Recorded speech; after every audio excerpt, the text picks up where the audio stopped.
What is the play and what is my part? Welcome to Watch Mojo, and today we're counting down your picks for the top 10 worst Best Picture winners fan rank. I think both of these are terrible and they're just the same plots in reverse.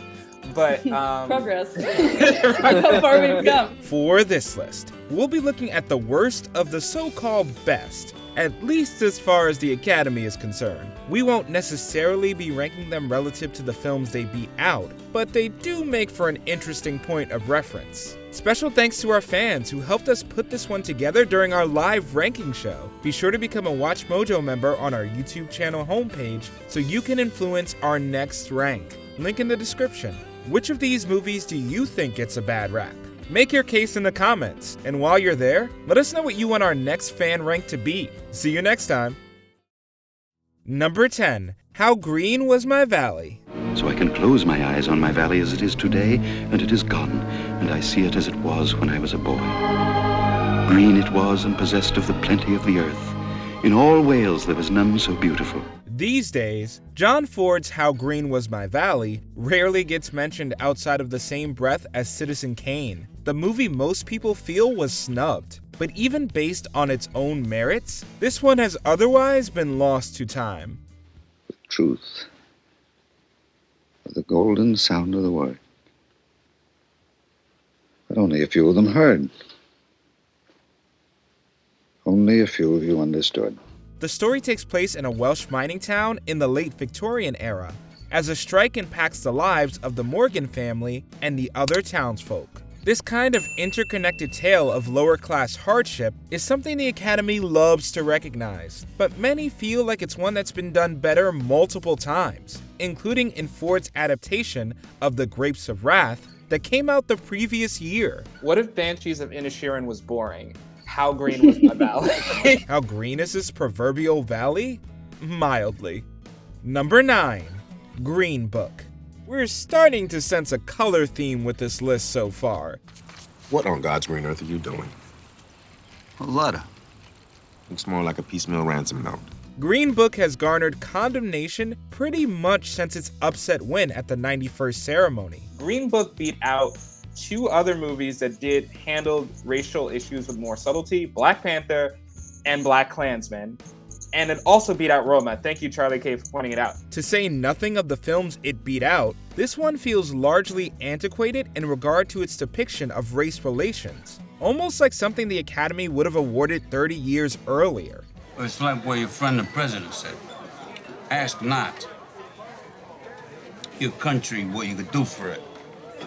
Ask what you do for yourself. Sure, there are good things about it, like Mahershala Ali's performance, which was more than worthy of getting the actor his second Oscar. But its inherent flaws from a storytelling perspective make it difficult to laud as the best of anything. So if I'm not black enough, and if I'm not white enough, and if I'm not man enough, then tell me, Tony, what am I? Kudos though to the fans, who put this one over other contenders like Kramer vs. Kramer and Ordinary People in our live poll. Number 8. Cavalcade. You're probably wondering to yourself, what the heck is Cavalcade? Exactly.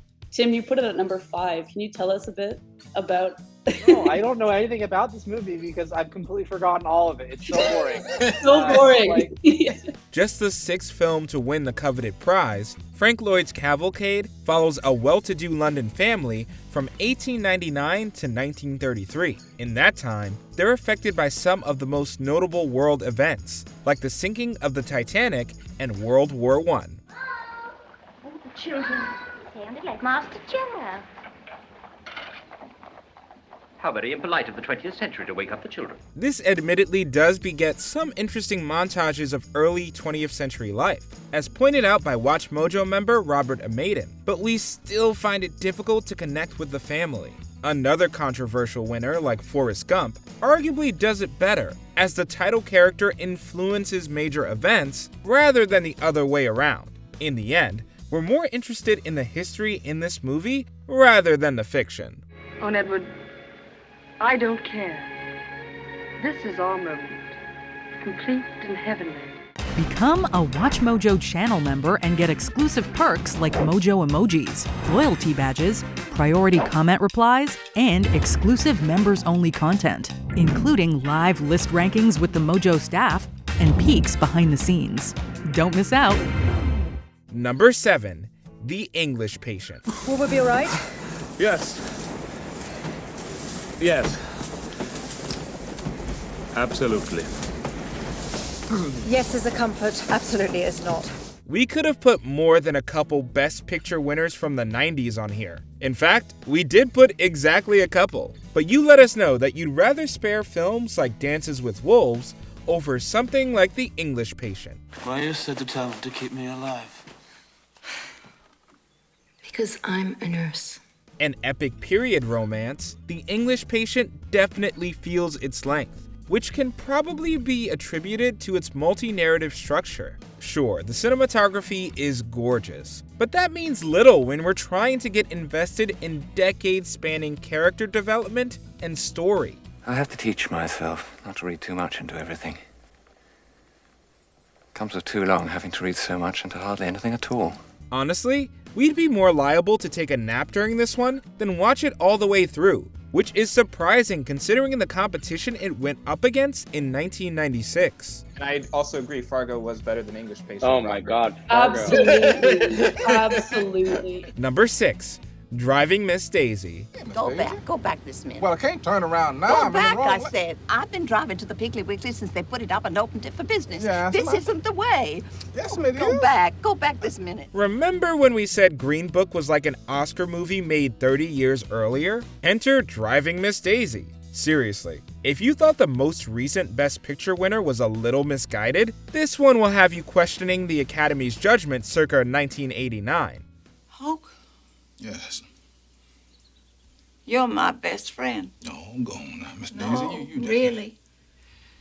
You are. The story being about an elderly Southern woman befriending her black driver, we can see how some might find very certain characterizations endearing. But it's often at the expense of well-thought-out sociological commentary that would have made the whole thing a heartier meal. I do also feel that Driving Miss Daisy is just kind of a post-war Karen story. No,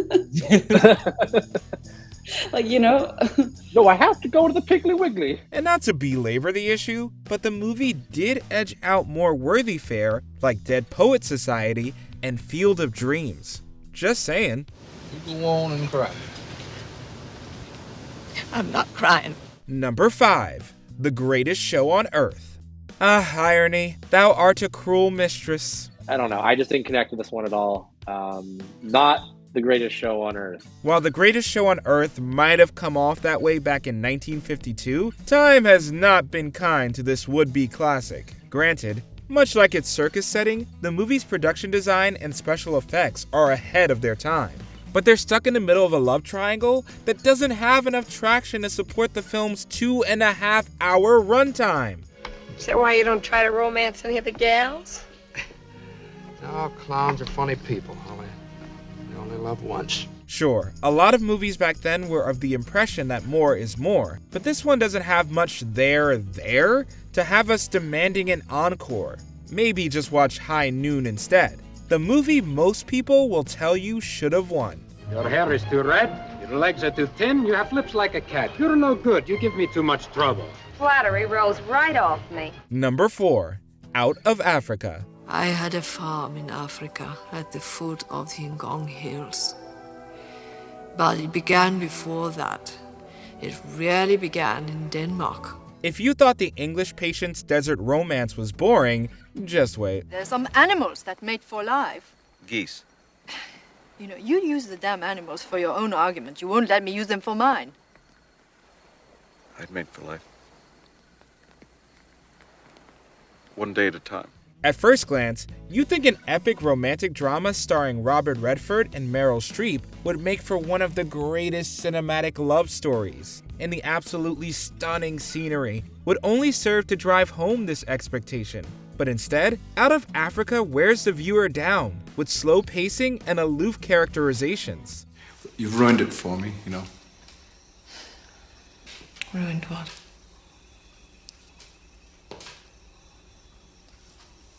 being alone. The real-life story of a Danish woman operating a coffee farm in Kenya could have been an illuminating commentary on African colonization and the like. But the movie's inability to really explore those themes is a missed opportunity. I had a farm in Africa. That's 90% I can't believe of the dialogue. I can't believe this Poor wasn't on thing. the original list. This movie sucks. Number 3. Around the World in 80 Days. Tim, had you seen Around the World in 80 Days prior to doing research for this? No, I watched it. Me neither. This is fresh in all of our minds. I hate this movie. No, not the one with Jackie Chan. Though we would probably watch that one sooner than this. This one isn't that much better. Not to mention you get another hour of it. On top of that, the film is rife with outdated and offensive racial stereotypes in virtually every international setting it features. Please, you shouldn't do that sort of thing. Mr. Fogg, why must you be so British? Madam, I am what I am. While we're glad American actor Shirley MacLaine has had an illustrious career after strangely playing an Indian princess in this one, there's not many upsides to be found here. We imagine the film's globetrotting sense of wonder and adventure spoke to Western audiences at the time, but its old-fashioned brand of comedy doesn't have enough energy to hoist this movie along. Now that you have successfully thwarted me and placed in my path the only obstacle for which I was unable to make provision, I feel that I can tell you, I have never really enjoyed your company very much. And furthermore, you play an abominable game of whist. Number 2. Shakespeare in Love. Master Shakespeare. The same, alas. Oh, but why alas? A lowly player. Alas, indeed. For I thought you the highest poet of my esteem, and a writer of plays that capture my heart. Oh, I am him too. There's a lot that went into Shakespeare in Love winning Best Picture in the late 90s that we can't go in depth with here. But judging the movie by its inherent merits, it's still a little tough to see why this deserved the top prize. The natural condition is one of insurmountable obstacles on the road to imminent disaster. So what do we do? Nothing. Strangely enough, it all turns out well.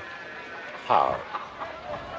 I don't know. It's a mystery. While the costuming, makeup, and overall production design may be top-notch, there's something about the story that has made audiences distance themselves from it in later years. Maybe it's the historical contrivances, or the movie's desire to feel a bit too modern, but at the end of the day, it adds up to a somewhat underwhelming experience that shouldn't have beaten out the likes of Saving Private Ryan or Life is Beautiful. I would have voted for Life is Beautiful for Shakespeare Ryan. Life is Beautiful is an incredible film. I agree. Yeah, like, I'm in that camp myself. I agree 100% with that, Robert. Thank you for bringing that up. Number 1. Crash. We're always behind this metal and glass. I think we miss that touch so much that we crash into each other just so we can feel something. It was our number 1 on our last list, and you let us know that Crash is still the worst Best Picture winner of all time. In fact, WatchMojo member Sunny Singh even went so far to say, Crash means trash, and we're definitely not ones to disagree. Having rewatched Crash for this, I have to say, besides the awful writing, this writing is awful. The first line of this movie is, sometimes people crash into each other just to feel something, which is offensive to people and car crashes. The movie takes a big swing with its interweaving narratives, but it still manages to come off as simplistic regarding its racial and xenophobic overtones. Beyond that, the screenwriting itself is questionable, bordering the line of pretentiousness and over-sentimentality. It's time for you to go. Now, I'm saying this because I'm really hoping that I'm wrong about you.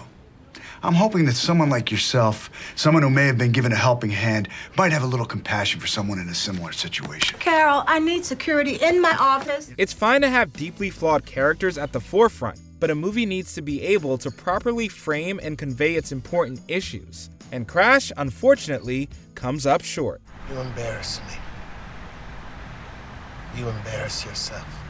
Did you enjoy this video? Check out these other clips from WatchMojo, and be sure to subscribe and ring the bell to be notified about our latest videos.